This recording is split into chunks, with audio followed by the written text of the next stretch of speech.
Buenos días. Vamos a comenzar entonces la clase del aparato genital femenino. Vamos a hacer un resumen.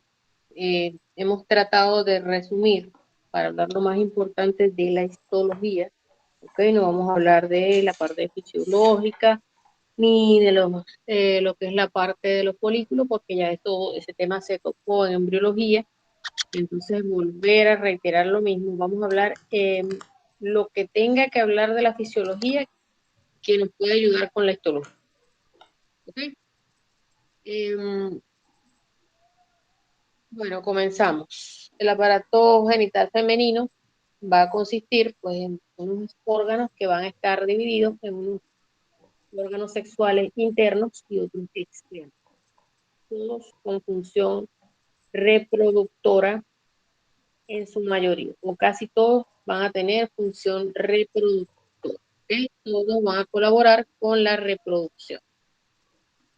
Siguiente imagen. Este desarrollo de estos caracteres, de estos genitales internos y externos, ¿okay? Va a estar dado por hormonas, ¿okay? Por un proceso hormonal, específicamente hormonas gonadotrópicas hipoficiarias, y que además van a regular unos periodos, ¿verdad?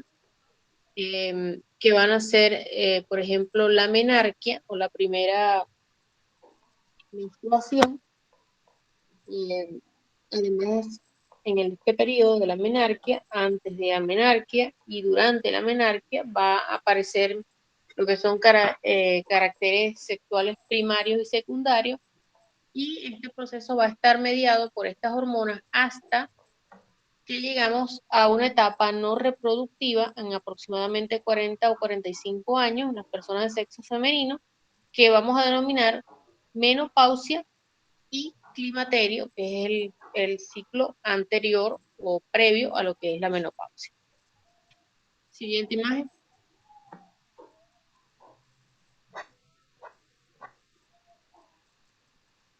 Entonces acá tenemos una imagen donde vamos a observar cuáles son los genitales internos, que serían los ovarios, son órganos pares. Estos órganos genitales femeninos internos van a estar ubicados en la pelvis, ¿okay?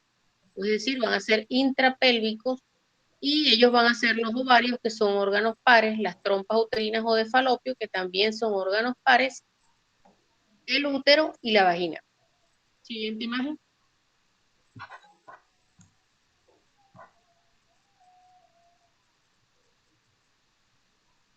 En relación a los ovarios, podemos decir que son estructuras de forma ovoidea y que van a medir aproximadamente 3 por 1,5 por 1 centímetro.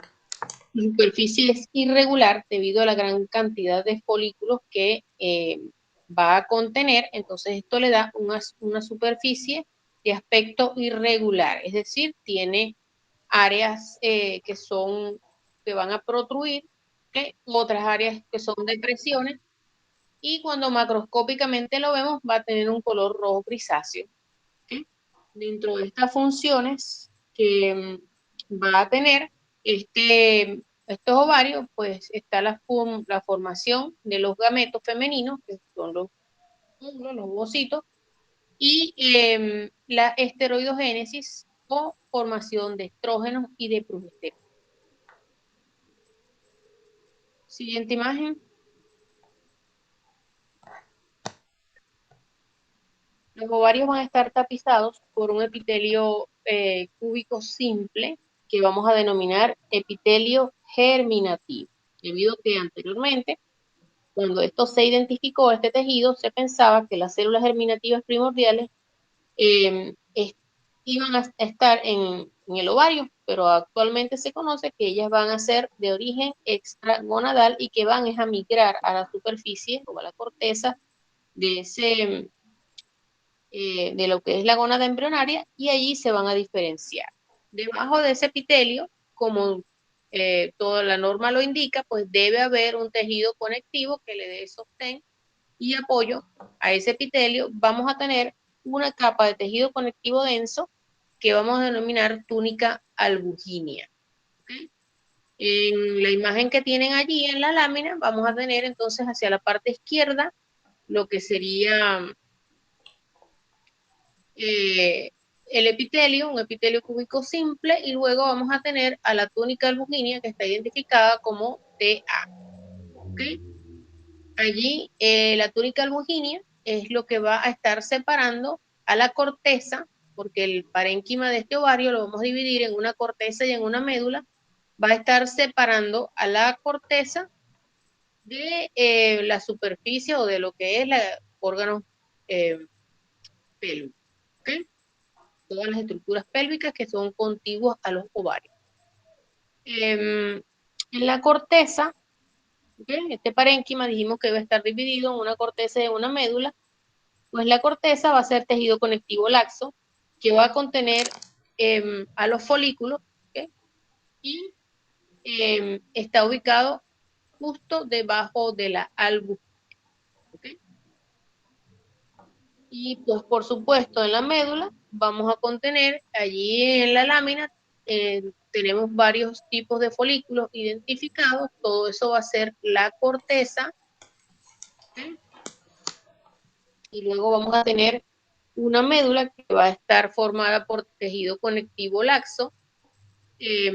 Allí podemos ver más o menos por el área donde dice, donde está identificando a la zona pelúcida, lo que vemos como ZP, allí vamos a tener ese tejido conectivo laxo, eso va a estar formando o conformando lo que es la médula.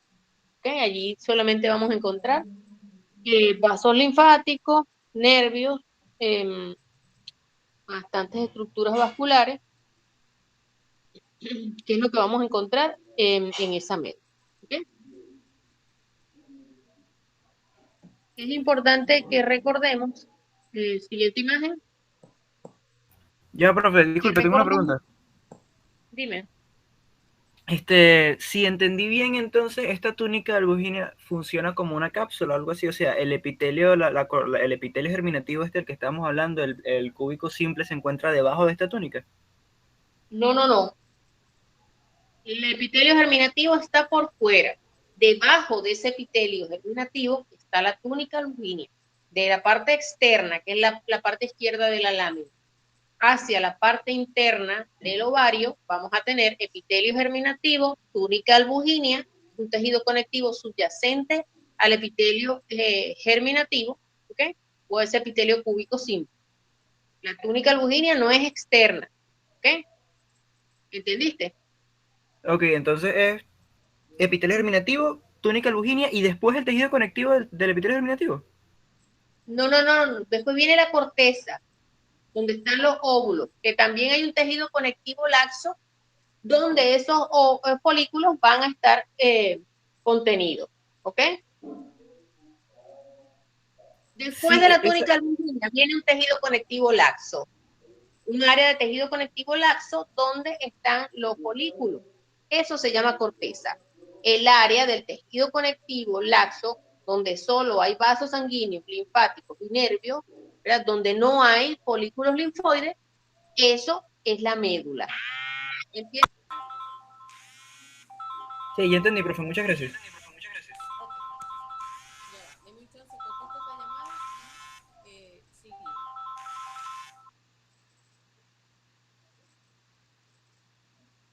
Miren, pero tengo una duda. Entonces, en la imagen, la túnica albuginea, ¿cuál es? La doctora Cecilio.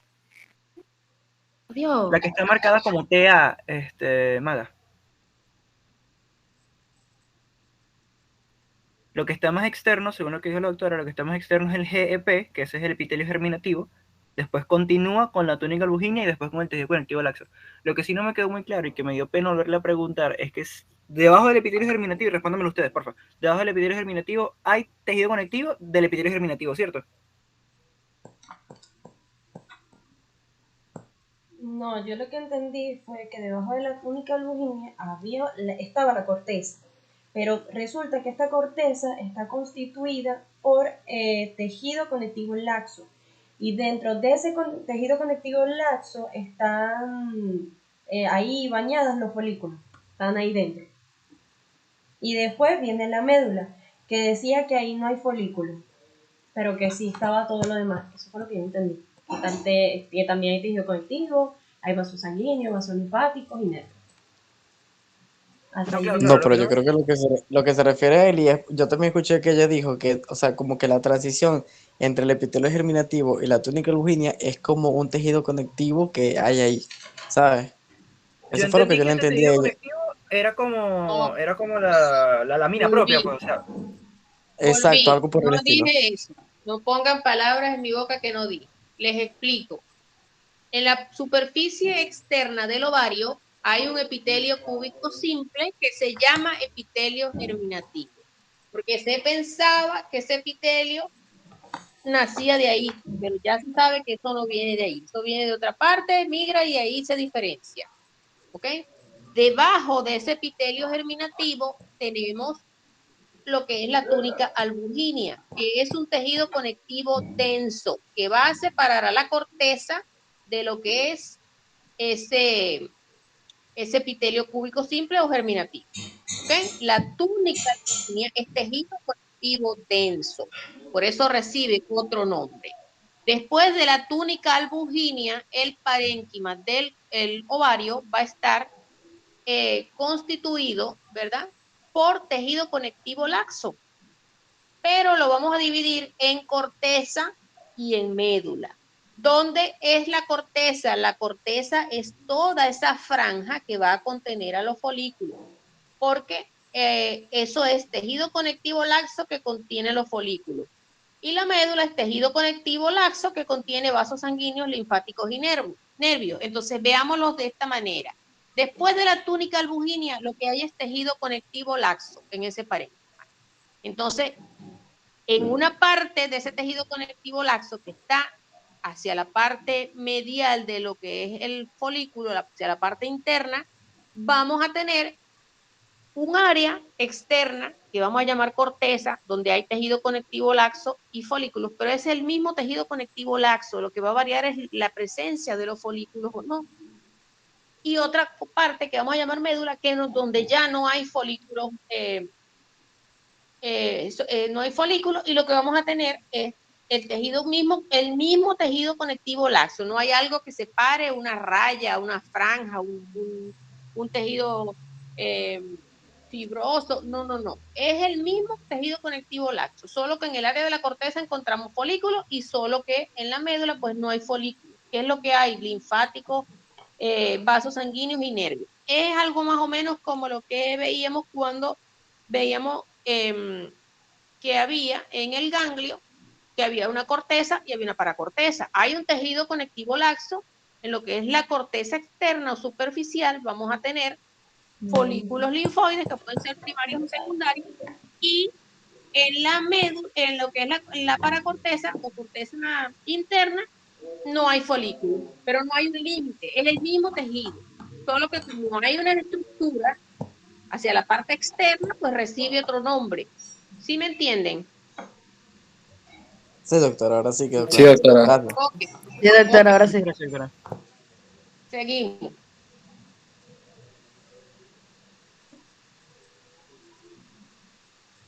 Cuando hablamos de aparato genital femenino, obviamente tenemos que, si bien no vamos a hablar de lo que son los folículos, porque esa parte ya ustedes la vieron en lo que es la parte de embriología, y también vieron parte de lo que es la ovulación, el cuerpo lúteo, y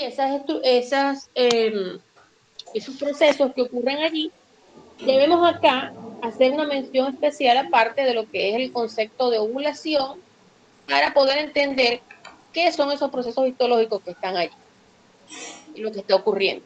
Histológicamente, cuando nosotros hablamos de ovulación, pues debemos ver que hay una ruptura folicular que la podemos ver en un corte histológico si capturamos el momento. ¿Okay? ¿Qué no podemos ver? El proceso del momento de la liberación del ovocito.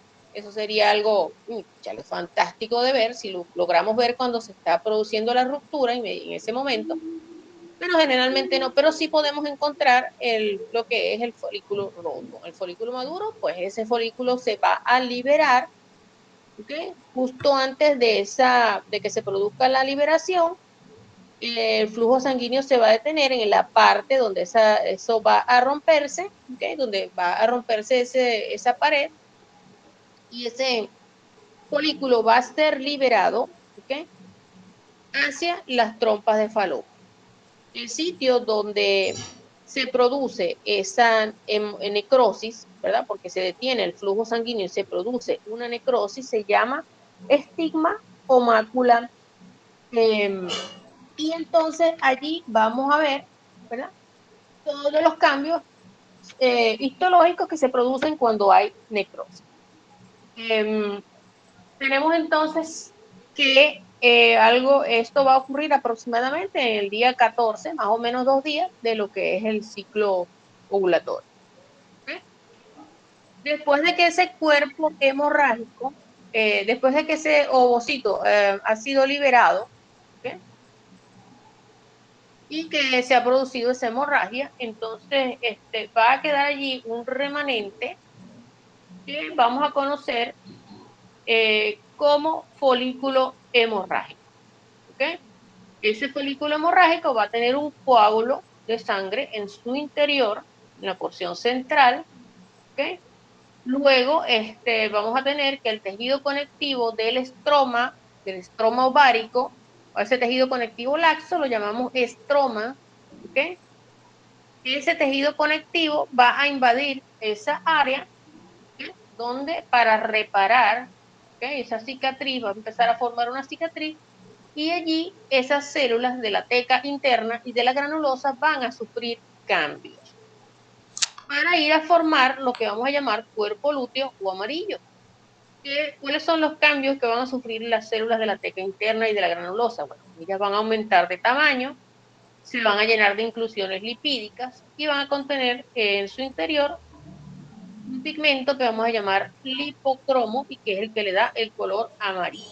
¿Okay? Cuando vemos ese cuerpo lúteo en fresco, macroscópicamente, si nosotros cortamos un ovario, podemos ver ese cuerpo lúteo. ¿Okay?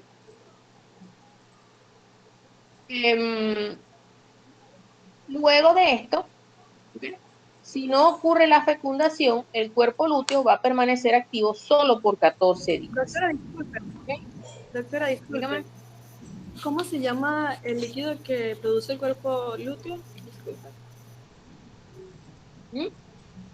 ¿Cómo es que se llama el líquido que produce el cuerpo lúteo que me comentó? El líquido no, el lipocromo. El pigmento. Ok, gracias.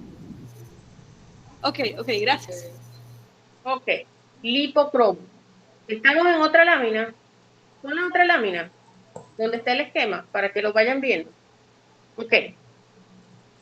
Ok, entonces vamos viendo ese pigmento que va a estar allí dentro de ese citoplasma, de esa célula, le va a dar ese color amarillo, ¿verdad? Y este cuerpo lúteo va a durar aproximadamente 14 días si no ocurre la fecundación. Entonces va a recibir el nombre de cuerpo lúteo de la menstruación. Si hay la fecundación, el cuerpo lúteo de lo que es la parte gestacional, pero si no, lo llamamos cuerpo lúteo de la menstruación. Entonces, si hay ausencia de esa gonadotrofina coriónica humana, ¿verdad? Los progestágenos y estrógenos van a disminuir y ese cuerpo lúteo va a degenerar. Las células se van a seguir llenando de lípidos, ¿okay? Entonces, cuando hacemos cortes histológicos, vamos a encontrar, son áreas, y esas células van a tener un aspecto vacuolizado porque vamos a seguir tiñendo con hematocidina y eosina, y vamos a encontrar entonces que esos lípidos o las áreas donde van a estar los lípidos, pues van a ir haciendo que las células se vean o tengan un aspecto vacuolizado. Entonces, la cicatriz va a ir aumentando y se va a ir formando lo que vamos a llamar cuerpo álbica. ¿Ok? Esto es histológicamente lo que ocurre en este proceso, ¿okay? En estos procesos. El resto de los folículos que estaban en en ese proceso de maduración va a sufrir lo que llamamos atresia folicular, y esto es que ellos van a desaparecer por un mecanismo que se denomina apoptosis o muerte celular programada. ¿Ok? Siguiente imagen. Profe, disculpe, ¿me puede repetir lo del cuerpo albicans? Desde más o menos dónde, bueno, se formó el cuerpo lúteo, si no hubo ovulación, va a desaparecer a los 14 días, si no hay fecundación. Si hay fecundación, va a permanecer allí hasta más o menos, creo que los 3 meses, si mal no recuerdo, hasta que la placenta esté desarrollada y pueda mantener el embarazo. Si el cuerpo lúteo, si no hubo la fecundación, el cuerpo lúteo lo vamos a llamar cuerpo lúteo de menstruación. Y luego, por ausencia de la hormona gonadotrofina coriónica humana, lo que son los estrógenos y las progesteronas van a disminuir. Ese cuerpo lúteo pues va a degenerar. ¿Cómo degenera? ¿Cómo nosotros sabemos que degenera? Sabemos que degenera porque los lípidos eso se va a ir llenando de lípidos y se va a formar el cuerpo albicans. ¿Ok? Es una cicatriz, pero realmente cuando vamos a tener allí es porque se han formado lípidos, y recordemos que el tejido conectivo del estroma había invadido lo que era la cavidad folicular, y eso va a generar una cicatriz, que es lo que nosotros vamos a ver cuando veamos en cortes histológicos ese cuerpo albicans. Siguiente imagen. Muchas gracias, profe. Ok. Tenemos allí entonces una imagen donde tenemos el ovario y donde hay varias estructuras, hay folículos, ahí tenemos un folículo de Graf, que es ese grande que tenemos ahí, en la imagen anterior. ¿Sí? Y allí tenemos entonces la trompa de Falopio y vemos cómo de manera sincronizada, allí podemos ver las fimbrias, ¿okay?, que están en ese extremo distal de esa trompa de Falopio, en esa parte libre. Y vemos entonces cómo el área que tiene para salir y alcanzar las fimbrias es un espacio bastante pequeño. Si no hay una sincronización adecuada, ese óvulo va a quedar fuera del alcance de las fimbrias y se produce entonces un embarazo ectópico, ¿ok? En la cavidad abdominal, ¿ok? Específicamente en la cavidad pélvica, y de ahí pues crecerá, saldrá hacia la cavidad abdominal o en cualquier parte donde se aloje ese óvulo, ¿ok? Luego tenemos allí, podemos ver la conexión de la trompa de Falopio con el útero. ¿Ok? Siguiente imagen.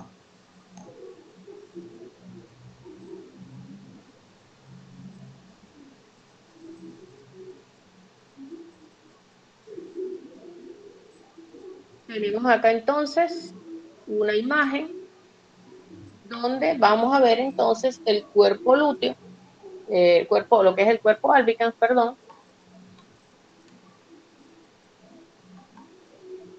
Allí tenemos entonces que se produce por involución, ¿okay?, y degeneración del cuerpo lúteo, palabras más, palabras menos, ya lo hablamos.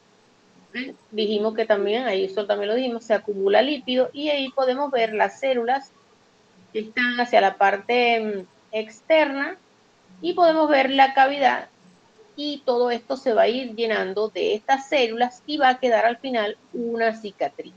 ¿Ok? Eso es lo que va a quedar. Siguiente imagen.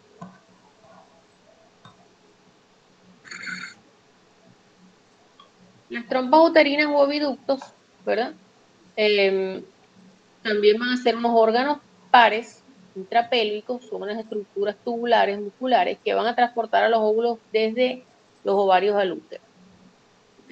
Tienen un tamaño aproximadamente de entre 10 y 12 centímetros, y en ella vamos a encontrar diferentes segmentos estos segmentos los vamos a denominar, siguiente imagen. Estos segmentos los vamos a denominar infundíbulo, en cuyo extremo libre de la parte distal vamos a encontrar las fimbrias, que es lo que hemos señalado en el esquema con color amarillo, ¿okay? Que es la parte más cercana a los ovarios. Luego vamos a tener una porción dilatada que vamos a encontrar, que vamos a denominar ampolla, ¿okay? Esta ampolla es un segmento bastante extenso y amplio, y vamos a tener entonces que es allí donde va a ocurrir la fecundación. Luego tendríamos el istmo, ¿okay? En esa porción, en ese istmo, en la parte que está cercana a lo que es el útero, y luego tendríamos una porción, ¿verdad? Que es la porción que atraviesa la pared del útero y por eso se denomina intramural o porción uterina de las trompas de Falopio. ¿Okay? Siguiente imagen. Como todas las estructuras que hemos estado estudiando en histología, en las trompas uterinas vamos a tener una pared que va a estar conformada por una mucosa. Ajá, okay, esa imagen, una mucosa. Esa mucosa va a estar tapizada por un epitelio cilíndrico simple, ¿verdad? Con cilios, donde vamos a tener células ciliadas, ¿verdad? Y células no ciliadas.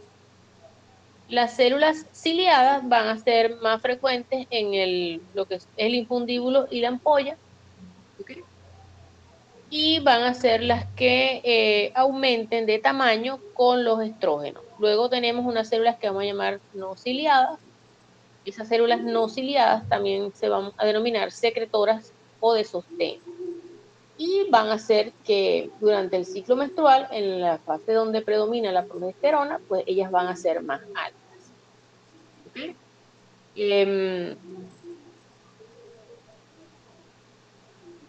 Luego vamos a tener una parte que es, volviendo a lo que es la mucosa va a tener unos pliegues. Estos pliegues van a ser más amplios en lo que es el infundíbulo y la ampolla, porque necesitamos que en esa área el óvulo que ha sido liberado venga siendo tratado, ¿okay? De manera encuentre un medio donde no sea áspero, que el medio no sea un medio difícil donde el óvulo pueda estar cómodo, por decirlo así. Y entonces estos pliegues de la mucosa van a facilitar esto. Obviamente, las células, los cilios de las células que están allí, en esta parte donde esas células ciliadas van a ser más frecuentes, ¿okay? Donde va a haber mayor cantidad de células ciliadas, van a ayudar a que ese óvulo se desplace hacia el resto de las trompas uterinas para continuar su viaje hasta el útero. ¿Okay? Y pues el último segmento que tendríamos en esa pared, pues dijimos que íbamos a tener una parte muscular y vamos en esa parte muscular vamos a tener músculo también liso, ¿okay? Y una parte que va a estar cubierta por lo que es la serosa. Siguiente imagen. Profe, disculpe, una duda. No sé si mencionó algo sobre la lámina propia o no dijo nada sobre ella. ¿Lo escuché?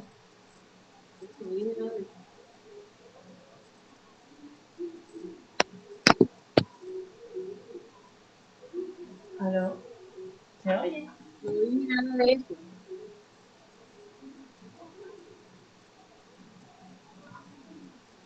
¿Qué quieren saber de la lámina propia? La lámina propia obviamente va a estar allí porque es donde ese epitelio vamos a obtener.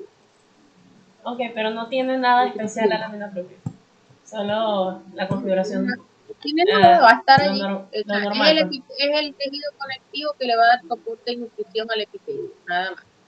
Ok. Y toda la lámina propia es tejido conectivo laxo. Ok.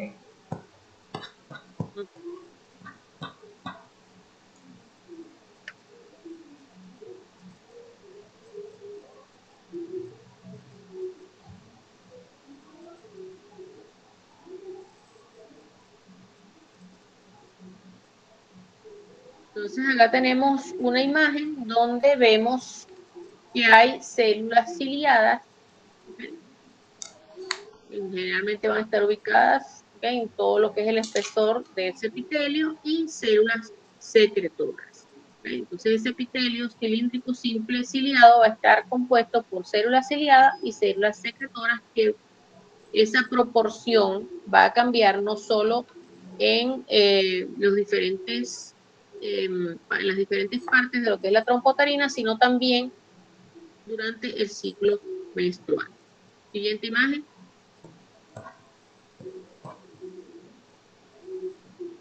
En el útero, pues el útero es un órgano que es único, que tiene forma de pera, y en él vamos a encontrar un fondo, que es una parte que es la característica especial histológica de este fondo, es que tiene una capa muscular gruesa.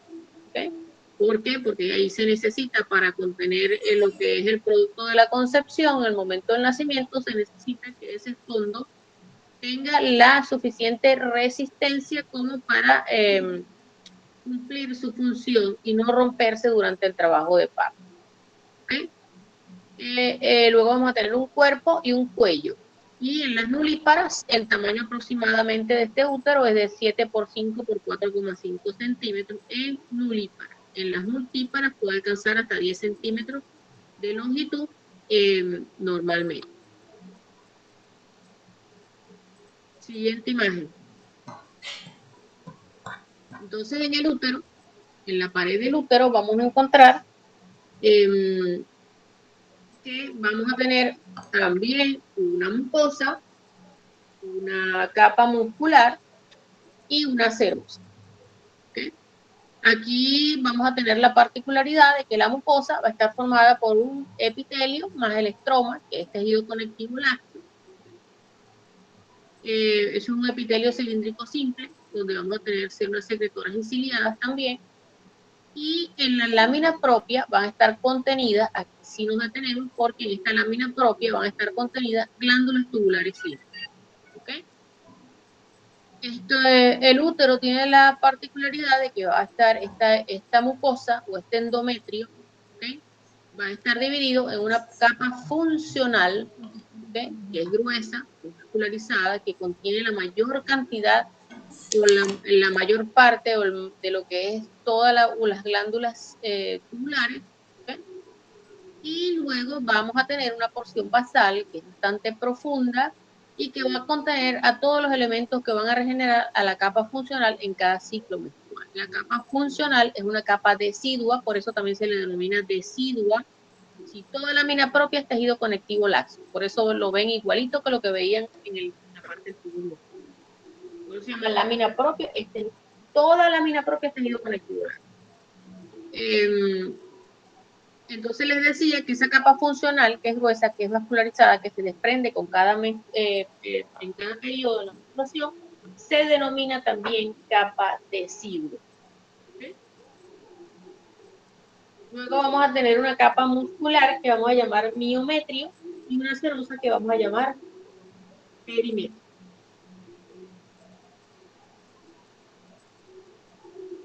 Siguiente.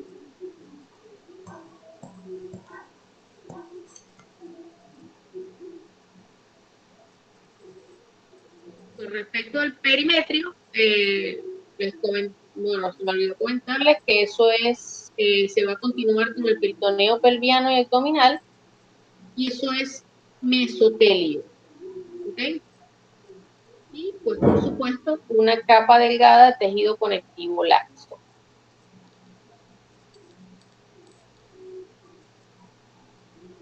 No es completo, cubre solamente la parte posterior en su totalidad y una parte de la parte anterior. El resto de la superficie anterior está tapizada solo por tejido conectivo que va a formar una adventicia.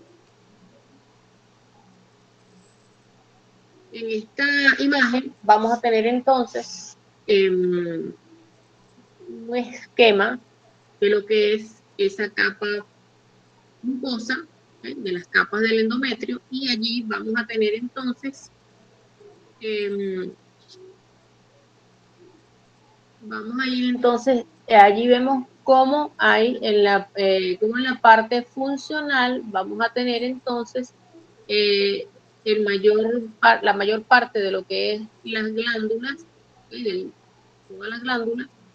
Tenemos entonces también arterias y venas, y esta es la parte que forma parte de lo que es la menstruación, ¿okay? Lo que es lo que se cae con el sangrado.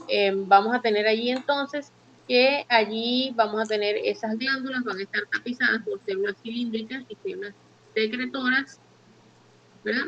Esas células cilíndricas y secretoras se invaginan hacia lo que es el tejido conectivo, hacia el estroma, y van a formar esas glándulas endometriales que, como vemos ahí en el esquema, son tubulares simples, ¿okay? La base va a estar ubicada entonces en lo que es la capa basal, y es lo que va a permitir que esas glándulas se regeneren en cada ciclo menstrual. La irrigación, vamos a tener entonces que la arteria uterina me va a dar una rama a las arciformes, de 6 a 10 arciformes, y van a llegar a la radial, las arterias radiales y rectas. Y en la funcional vamos a tener arterias espiraladas. También estas glándulas y todas estas arterias y venas van a sufrir cambios, ¿okay? Durante cada parte de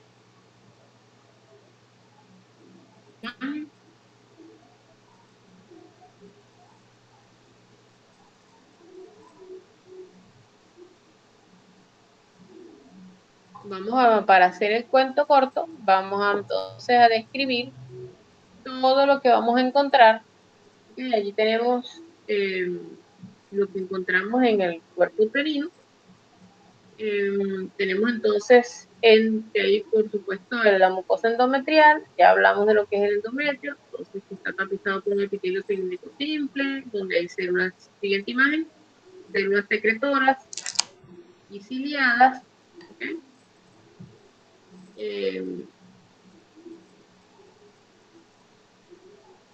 Como en todo tejido conectivo, esta lámina propia de esa mucosa, pues vamos a encontrar macrófagos, linfocitos, puede haber cualquier célula del tejido conectivo, pero siempre el tejido conectivo va a ser un tejido conectivo.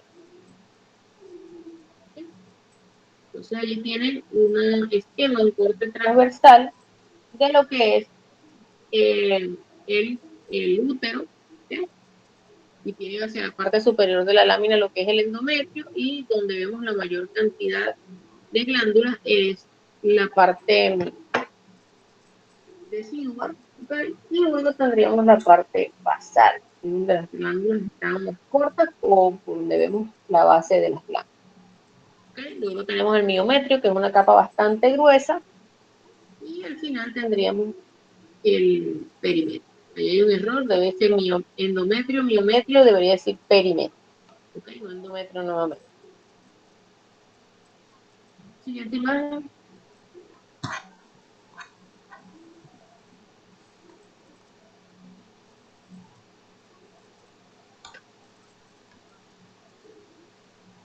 Acá tenemos con mayor aumento una visual de cómo podemos observar este corte histológico.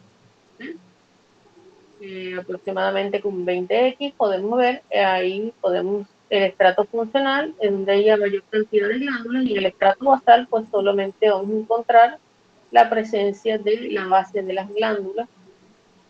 No podemos distinguir bien las arterias. Podemos ver que luego se distingue la capa muscular, que es muscular. Siguiente imagen.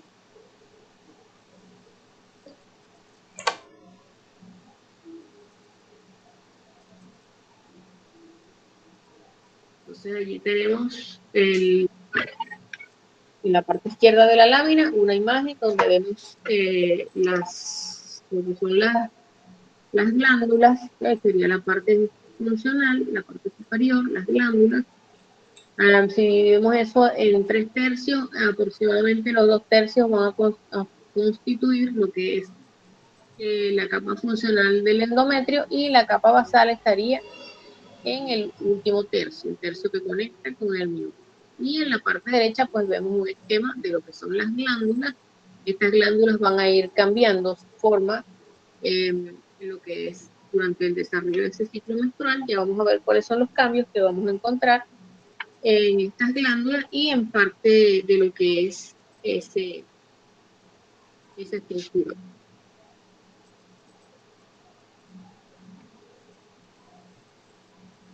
Siguiente imagen.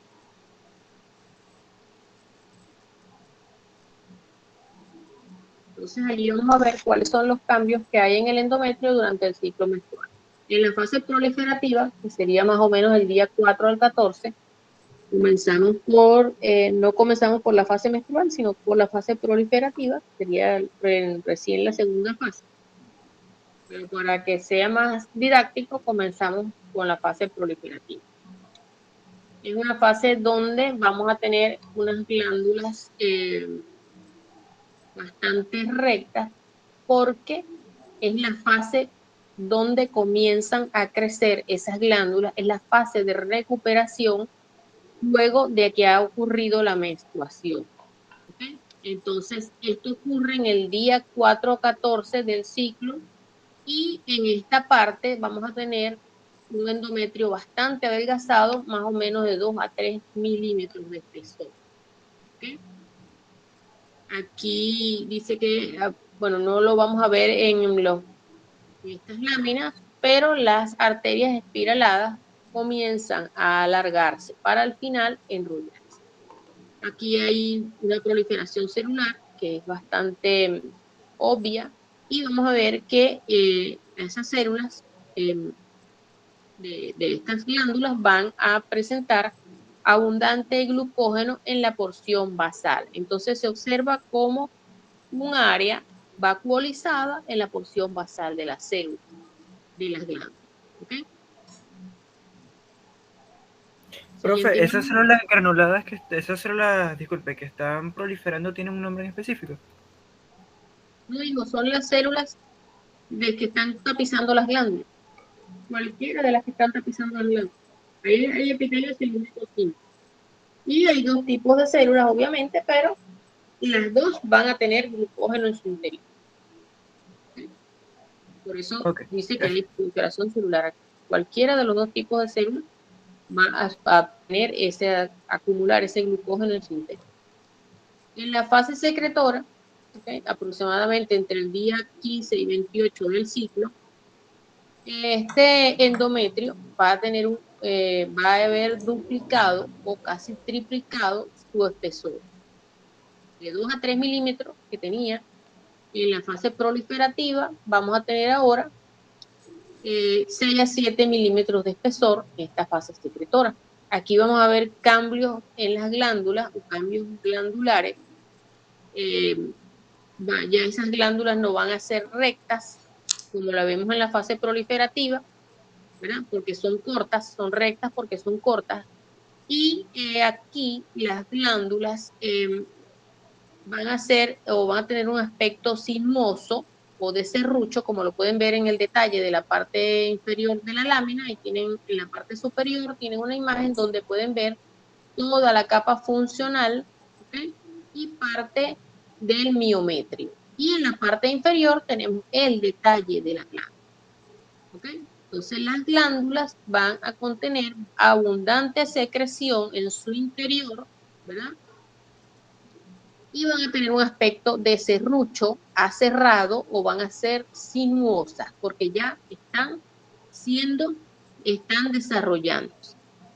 En el estroma, o es decir, en el tejido conectivo, que sería una lámina propia donde están contenidas todas esas glándulas, va a haber mayor cantidad de células, ¿ok?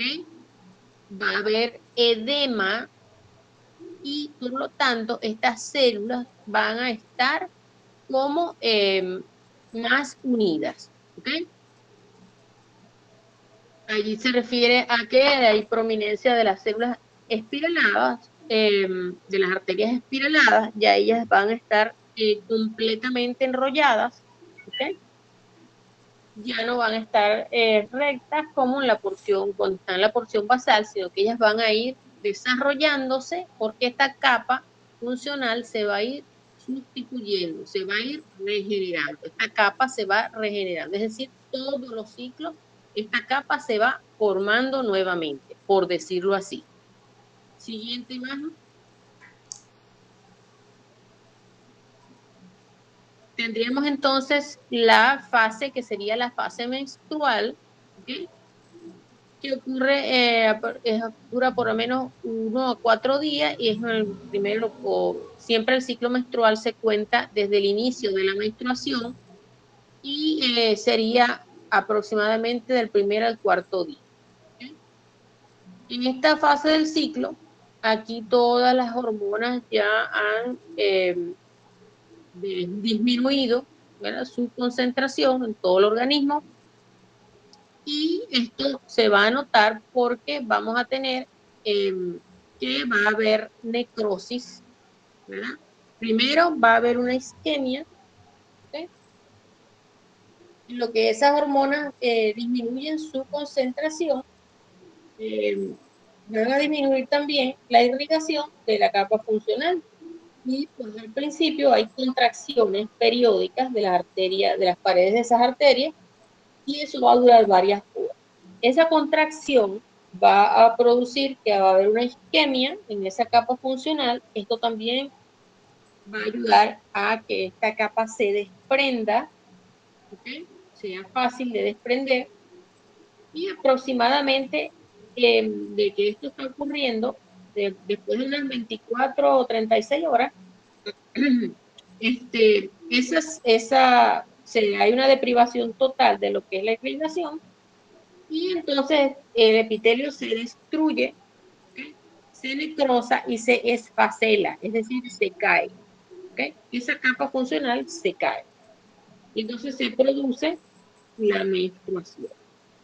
Entonces esto va a contener el contenido de la menstruación, no solamente tiene parte de esta capa funcional, o va a haber desprendimiento de esta capa funcional, sino que nosotros vamos a ver histológicamente que hay infiltrado de sangre, como lo vemos en la parte inferior. Ahí vemos las glándulas, lo que queda de las glándulas cortas, más la base de las glándulas, y vemos que en esa lámina propia, en ese tejido conectivo, hay sangre. ¿Okay? Eso rojo que ven allí es sangre. Entonces hay un infiltrado sanguíneo hacia el estroma del tejido conectivo. ¿Ok? Eso es lo que va a ocurrir. Siguiente imagen.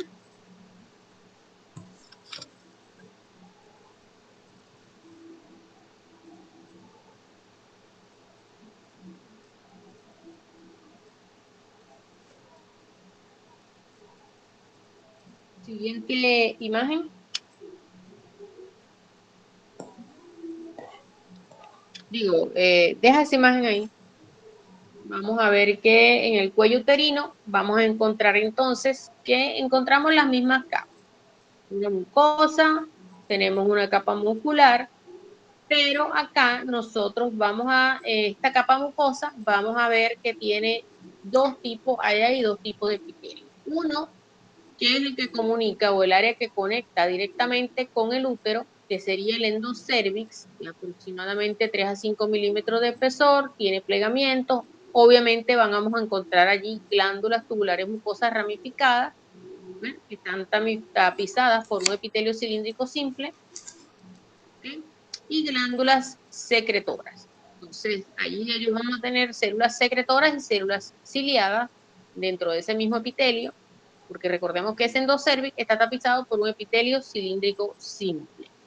Y luego vamos a tener una parte del cuello uterino también que llamamos exocervix, ¿okay?, que está tapizada por un epitelio mucoso o plano estratificado no queratinizado, similar al que vamos a tener en la vagina. Aquí no hay glándulas, ¿okay?, en esta parte del cuello uterino no hay glándulas, porque allá las glándulas están en la lámina propia de lo que es ese endocervix. Es allí donde está. Entonces, El moco que se produce en el cuello uterino se produce en el endocervix, ¿ok?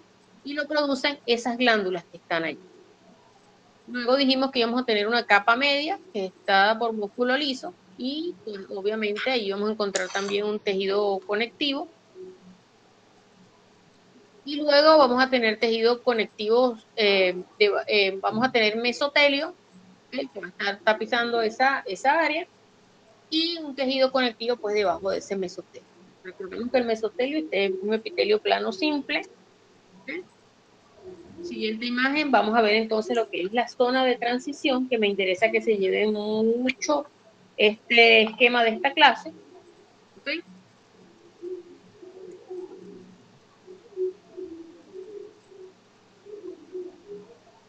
Vamos a ver acá, entonces tenemos un corte histológico donde vemos lo que es la parte del cuello uterino, lo que sería el endocervix. Acá vemos la presencia de las glándulas, aquí vemos el canal cervical, ¿okay? Este canal, ¿sí?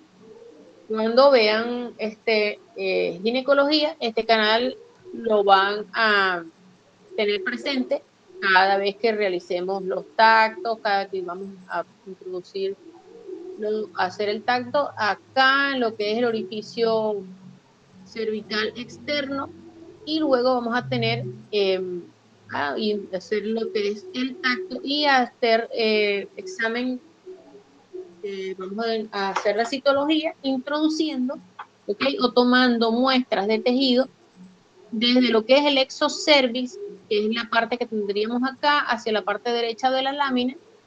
¿Okay? Esto es el exocervix. Y esta parte que tenemos de la mitad del canal hacia la parte izquierda de la lámina sería el endocervix. ¿Okay?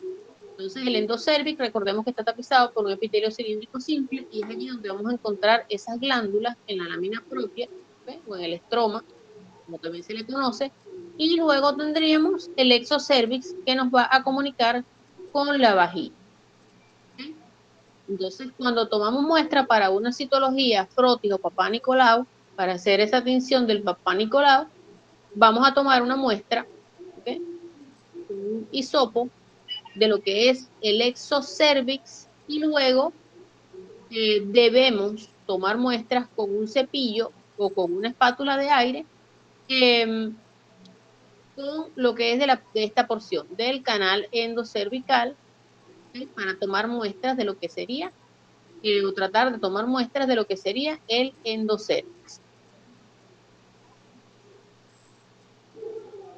Siguiente imagen, es importante que nosotros conozcamos lo que es la zona de transformación del cervix. ¿Okay? En esta zona de transformación del cervix, ¿verdad? Es el área donde se une el exocervix, como lo ven acá. ¿Okay? Aquí tienen hacia la parte derecha un epitelio mucoso o plano estratificado no queratinizado. Y en lo que es la parte izquierda de la lámina, vemos cómo viene esta parte, está tapizada por un epitelio cilíndrico simple, ¿okay? Que sería el endocervix. Entonces, el punto donde se une el exocervix con el endocervix se llama zona de transformación del cervix. Y se llama así y tiene importancia clínica e histológica porque es allí donde se produce el 50 o 60% de lo que son las neoplasias del cuello uterino. ¿Okay? Entonces, eso es importante. Y esa zona es importante. Una zona pequeñita, pero con mucha bruma. Siguiente imagen.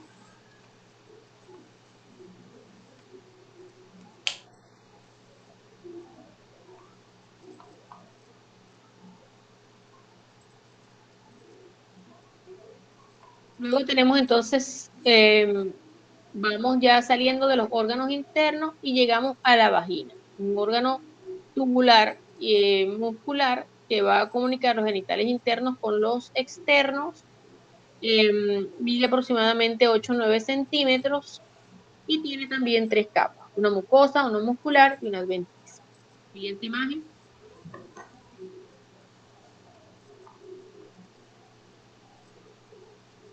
Allí tenemos entonces que en la mucosa vamos a encontrar plegamientos cervicales. Acá no hay mucosas, aquí digo glándulas, aquí no vamos a tener glándulas, ¿ok?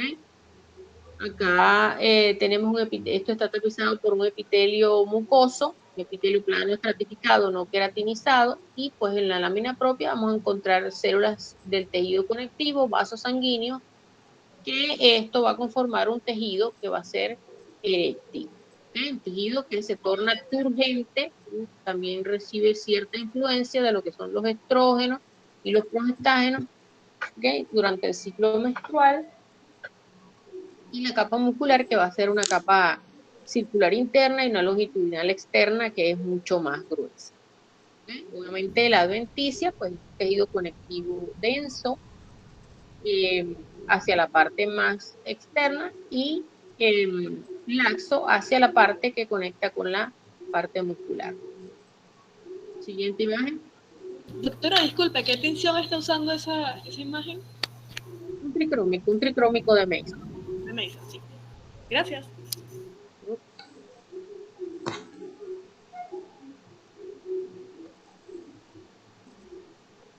Acá tenemos también imágenes de lo que es la pared vaginal, y pues como vemos allí, nosotros pudiéramos decir, mira, todo lo que tiene un epitelio plano estratificado, no queratinizado, se parece a qué, que vimos con eso, con ese tipo de epitelio, un esófago, ¿verdad? Pudiéramos decir, se parece a un esófago. Ah, pero ¿qué falta para que sea esófago? Le falta la submucosa, le faltan las glándulas, ¿ok? Entonces, esto es lo que hacemos cuando yo les hablo de que en la pared hay una mucosa, hay una submucosa, hay una serosa. O sea, le doy los elementos histológicos para que usted pueda diferenciar esas estructuras y para que pueda hacer el diagnóstico. ¿Ok? Por eso no puedo ponerles un pedacito del epitelio para que me diga qué órgano es. Siguiente imagen.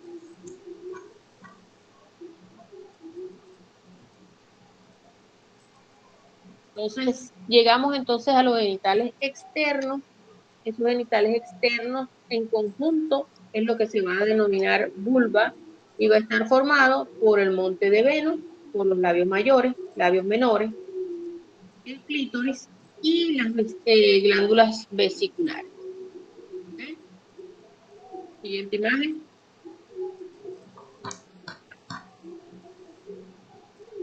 Tenemos entonces que allí vamos a encontrar los labios mayores, que van a ser unos pliegues cutáneos longitudinales, son los más externos, son los análogos al escroto, y histológicamente se van a caracterizar porque hay piel con vellos. Entonces encontraríamos algo similar a lo que vamos a ver en la piel de epidermis fina. ¿Okay? Luego tendríamos acá un músculo liso que es semejante al darto del escroto. ¿Okay? Y pues vamos a encontrar abundante tejido adiposo, que es lo que ayuda a darle espesor a esa estructura. ¿Okay? Siguiente imagen. Estas son estructuras muy vascularizadas, ¿ok? Y con abundantes terminaciones nerviosas. Seguimos. También vamos a encontrar otras estructuras que serían los labios menores. También son pliegues cutáneos más pequeños, están ubicados por dentro de los labios mayores.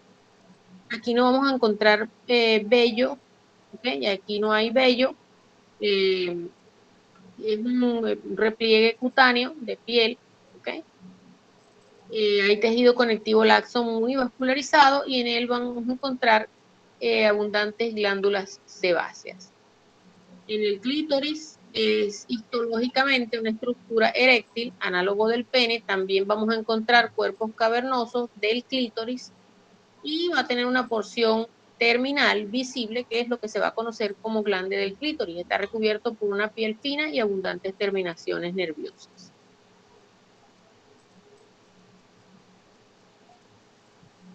Siguiente imagen.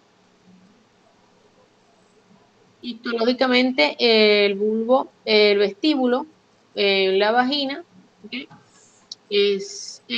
Va a estar ubicado entre lo que son los labios menores. Allí vamos a encontrar el introito vaginal o el orificio de entrada o puerta de entrada hacia la vagina. Va a estar ubicado también el meato uretral y eso está tapizado por un epitelio plano estratificado no queratinizado, es decir, un epitelio mucoso. ¿Okay? Allí vamos a encontrar las glándulas tubuloalveolares mayores como las glándulas de Bartolino y las menores como las de Skene. También allí en esa piel hay abundantes corpúsculos de Meissner, en esa área, en el vestíbulo vaginal, en ese tejido conectivo, vamos a encontrar abundantes corpúsculos de Meissner, sobre todo en lo que son los labios mayores y en el monte de Venus. También hay corpúsculos de Pacini en los labios mayores y en el clítoris. Y abundantes terminaciones libres, ¿okay? Nerviosas.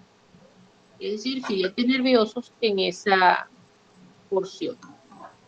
Siguiente imagen. No son parte de lo que es el aparato reproductor femenino, pero hay que ubicarlas en algún lado, pues, y como cuando hay en la etapa de reproducción, ellas sufren cambios histológicos, bueno, las ubicamos acá. Serían las glándulas mamarias. Ellas van a ser básicamente unas glándulas sudoríparas modificadas, son unas glándulas tubuloalveolares que van a estar divididas en lóbulos irregulares. Ellas van a secretar, pues, el producto de la secreción. Ya sabemos que el producto lácteo, hay proteínas, lípidos, lactosa, y ellas a través de esa secreción también están incluidas células inflamatorias, minerales, vitaminas. Es una secreción merocrina, ¿okay? Tiene secreción merocrina y apocrina. Externamente, la mama va a estar cubierta por una piel que es laxa, es fina, donde vamos a encontrar ausencia de folículos pilosos, pero vamos a encontrar abundantes glándulas sudoríparas y va a tener una porción central que es más oscura y es lo que vamos a denominar areola o pezón. Vamos a tener la areola y el pezón. Es un tejido retráctil y donde vamos a encontrar abundantes glándulas que vamos a denominar glándulas de Montgomery. Siguiente imagen.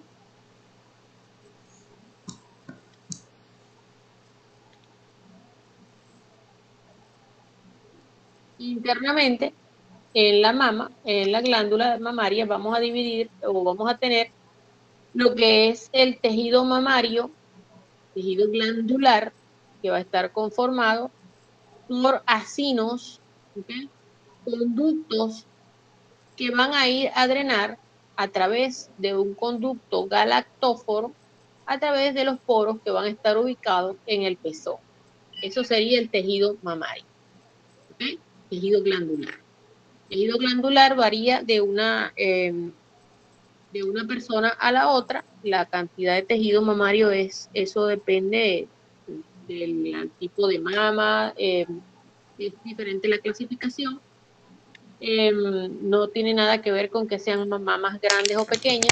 No va a haber mayor cantidad de tejido glandular en unas mamas grandes. Generalmente las mamas grandes son mamas producto de la abundante cantidad de tejido adiposo unilocular o blanco que se encuentra allí y no del tejido glandular. ¿Okay? ¿Cuándo sí va a variar ese tejido glandular? Va a variar durante el periodo de la reproducción con el amamantamiento y es lo que vamos a llamar mamas activas y mamas inactivas. Siguiente imagen.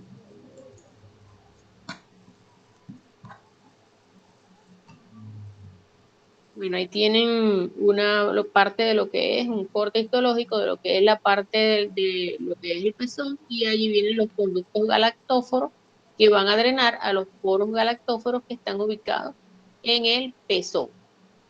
Siguiente imagen. Vamos a hablar entonces de lo que es una mama inactiva. Es una mama donde vamos a encontrar una gran cantidad de tejido conectivo, ¿verdad? Y vamos a encontrar unos adenómeros o acinos que van a ser pequeños. ¿Okay? Allí, como lo vemos en la parte de la imagen izquierda, la estamos viendo con un objetivo explorador y vemos que los acinos y los conductos son escasos, ¿ok? Y pequeños. Y que hay una gran cantidad de tejido conectivo. Eso es una mama inactiva. ¿Ok? Siguiente imagen. Luego vamos a tener lo que denominamos mama secretora y comenzaríamos viendo la imagen de la derecha, ¿ok? Con la que tenemos con el objetivo explorador un corte histológico de mama secretora, teñida con hematocilina y eosina.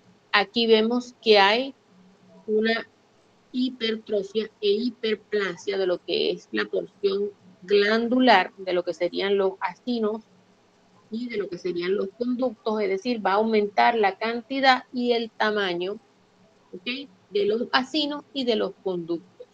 Entonces, por eso se observa mayor cantidad de acinos, mayor número de acinos y en mayor tamaño. Y el tejido conectivo es escaso. ¿Okay? Siguiente.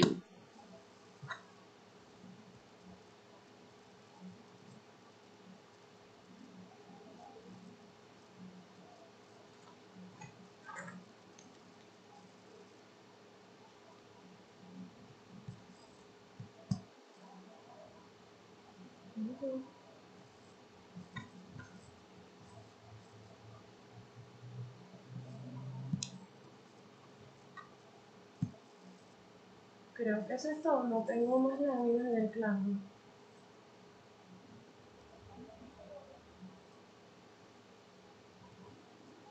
Doctora, una pregunta. Hola. ¿Me escucha?